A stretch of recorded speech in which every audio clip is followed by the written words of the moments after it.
देखिए बिल्कुल सहबोज का कल कार्यक्रम हुआ है। हालांकि इसके पहले कुटुंब की जब बैठक हुई थी, यानी कि क्षत्रिय समाज की बैठक हुई, तब से राजनीतिक सरगर्मियां उत्तर प्रदेश में बढ़ी थी और तब पिछला विधानसभा सत्र था। और इस विधानसभा सत्र में जो ब्राह्मण समाज से आने वाले लोग हैं, वो भूमिहार ब्राह्मण समाज से आने वाले लोग हैं, वो लोग इस बैठक में बैठे थे। सहबोज का ये कार्यक्रम था और जिन नामों का जिक्र किया जा रहा है उसमें रत्नाकर मिश्रा का भी नाम है, मिर्जापुर से विधायक, और वो इस वक्त मेरे साथ मौजूद है। उनसे बात करते हैं। आप लोग कल एक बैठक आप लोगों ने की, सहबोज नाम दिया गया, पर ये एक समाज के नाम की जो बैठक हुई, समाज के नाम पर आप लोग इकट्ठा हुए, इसके मायने क्या हैं? सामाजिक मायने क्या हैं और राजनीतिक मायने क्या हैं? दोनों समझाइए। आज चिंता का विषय है।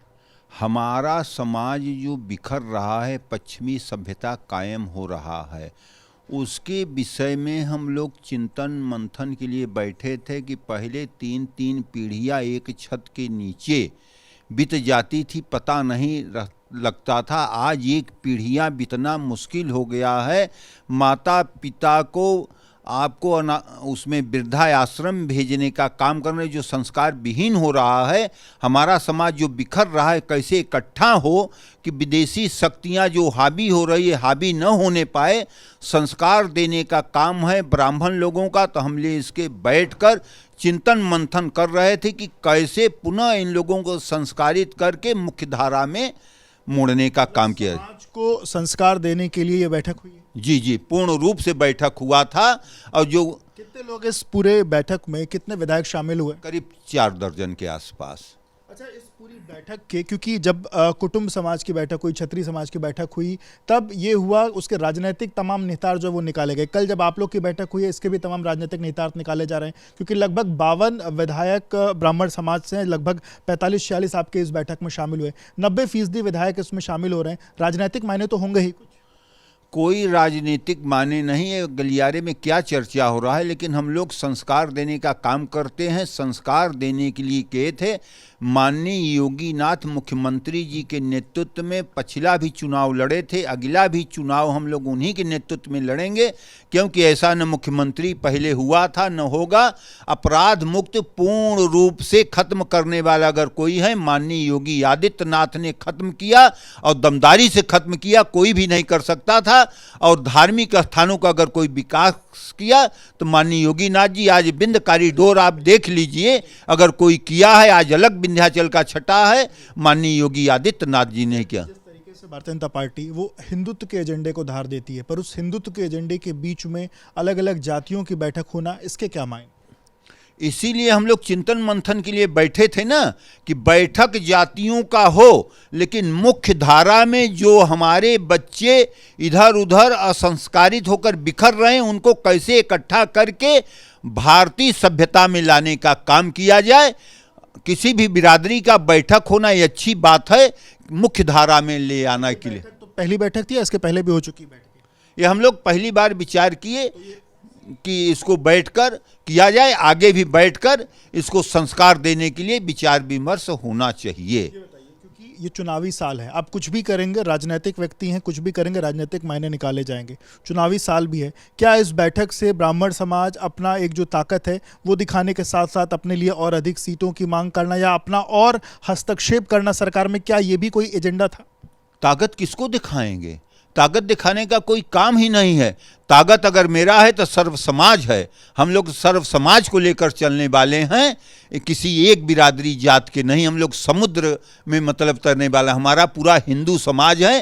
पूरा एक हिंदू समाज अगर एकजुट रहेगा तो दुनिया का किसी का हिम्मत नहीं कि भारत तरफ आंख उठाकर देख सके। हिंदू समाज के एकजुट करने की बात के बीच में ब्राह्मण समाज की जो बैठक हो रही, तो क्या और समाजों को भी आप लोग, क्योंकि जो आपने कहा कि आप संस्कार देने की बात कह रहे हैं, ब्राह्मण वैसे भी संस्कार देने के लिए अपना जो विवेक पूरे समाज में फैलाने के लिए जाना जाता है, तो क्या बाकी लोगों के साथ भी बैठेंगे, जो बातें की वो फैलाएंगे, या सिर्फ ब्राह्मण समाज के साथ? अब पहले हम लोग इसको एजेंडा तैयार कर लें पूर्ण रूप से, कैसे क्या करना चाहिए, कैसे संस्कारित किया जाए, तो धीरे धीरे सर्व समाज को उसमें जोड़कर किया जाएगा। एक चीज़ और, उसमें कुछ वीडियोस जो निकल के आए आप लोग की बैठक के, हालांकि पूरा वीडियो नहीं है, लेकिन कुछ उसमें परसेंटेज की बात निकल के सामने आई कि भाई 12% हम लोग हैं, लेकिन हमारा परसेंटेज कितना, इस तरीके की चीज़ें भी, क्या ऐसी भी कोई चर्चा हुई क्या? ऐसा कोई भी किसी भी तरह से नहीं, आप दिखा नहीं सकते कि ऐसा कोई बातचीत हुआ है। बातचीत केवल संस्कार के लिए है कि हमारा बिखरता समाज एक चिंता का विषय है। कहीं भी किसी भी समाज के किसी भी जात वर्ग का अगर मेरा बिखरेगा तो दर्द सभी को होता है। कश्मीर में कोई आतंकवादी घटना होता है, कोई कहता है कि ये अच्छा हुआ, सारे लोग कहते हैं, चाहे जिस बिरादरी के हो, ये बहुत गलत हो रहा है। उस अभी मौजूदा जो सरकार है, चाहे केंद्र की हो चाहे राज्य की हो, जो ब्राह्मण समाज को जो प्रतिनिधित्व मिल रहा है, क्या आप लोग की कल की उस बैठक में इसका कोई रहा? आप लोग क्या उस प्रतिनिधित्व से पूरी तरीके से संतुष्ट हैं? इसका किसी भी तरह से चर्चा ही नहीं हुआ। केवल समाज के बारे में हुआ चर्चा कि समाज को कैसे इकट्ठा करके हम लोग ताकतवर बने। इसके संतुष्ट हैं आप? पूर्ण रूप से हैं, क्यों नहीं। योगी आदित्यनाथ जी के नेतृत्व में पूर्ण रूप से अपराध मुक्त है, इससे अच्छा क्या सरकार हो सकती है? हाँ, कोई राजनीतिक मायने हम ना माने, कोई राजनीतिक माने इसको निकालने के चाहे जो निकालें, कोई जात क्या चाहते हैं, क्या निकाला जाए? निकाला जाए, समाज संस्कारित हो, जिसके लिए बैठक हुआ वो लोग हम बता रहे हैं। कोई राजनीति नहीं, कोई इसमें राजनीति किया, कोई भी समाज का बैठक करता है तो ये अच्छी बात है। वो समाज को राष्ट्र की धारा में बहना चाहिए, राष्ट्र के विपरीत नहीं। इसके लिए बैठक करके सभी को एकजुट करके पूर्ण रूप से करना चाहिए। अच्छा, इसके पहले हमने देखा, चूंकि जो क्षत्रिय समाज की बैठक हुई, कुटुंब की बैठक हुई, उसमें भी तमाम अलग अलग कहानियां निकल के सामने आई और क्षत्रिय समाज को भी अपने एकजुट होने की बात जो है वो निकल के सामने आई थी। फिर अब आप लोग की बात, तो ये अलग अलग समाज जो बैठक कर रहे हैं, ये इसके मायने कैसे निकालेंगे? अब आज आप लोगों ने करी है, कल कोई और समाज जो बैठक करेगा, इसके कैसे मायने निकालेंगे? कोई भी समाज बैठक करे अच्छी बात है, कोई बुरा नहीं है। समाज का बैठक करके मुख्य धारा में, राष्ट्र धारा में ले आने का काम करना चाहिए। जो असंस्कारित हैं, सभी समाज के लोगों से मेरा भी आग्रह है कि अपने बच्चों को संस्कार देने का काम करें। जैसे कल हम लोग बैठक करके ये एजेंडा तैयार हुआ कि हम लोग अपने बच्चों को और दूसरे के भी बच्चों को संस्कार देकर मुख्य धारा में ले आने का काम करें। अखिलेश यादव जिस तरीके से पीडीए की बात करते हैं और अब उसकी काट में अभी देखा प्रदेश अध्यक्ष भी कुर्मी समाज से आए और तमाम चीज़ें हुई, ब्राह्मण समाज किस तरीके से अपना प्रतिनिधित्व मांग करता है और क्या चाहेगा? वो तो नकीला पीडीए है अखिलेश जी का। वो तो अगर देखा जाए परिवारवाद है, समाजवाद नहीं है। अगर समाजवाद देखा जाए तो भारतीय जनता पार्टी के अलावा किसी में नहीं है। सबका साथ, सबका विकास करते हुए इसमें कोई सोच नहीं सकता कि कौन राष्ट्रपति हो सकता है, कौन राष्ट्रीय अध्यक्ष हो सकता है, कौन प्रदेश अध्यक्ष। काम करने वाला व्यक्ति किसी भी जात बिरादरी का है, भारतीय जनता पार्टी में हो सकता है और किसी दल में नहीं है। अगर कोई सोचने का काम करेगा तो उसका कान पकड़कर बाहर कर दिया जाएगा।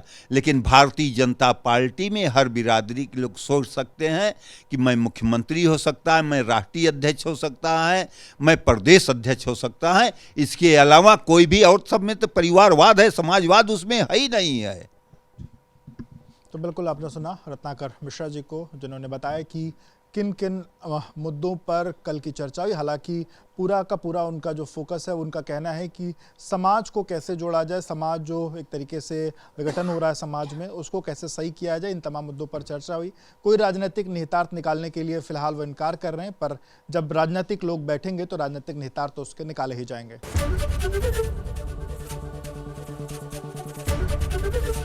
एबीपी गंगा, खबर आपकी, जुबान आपकी।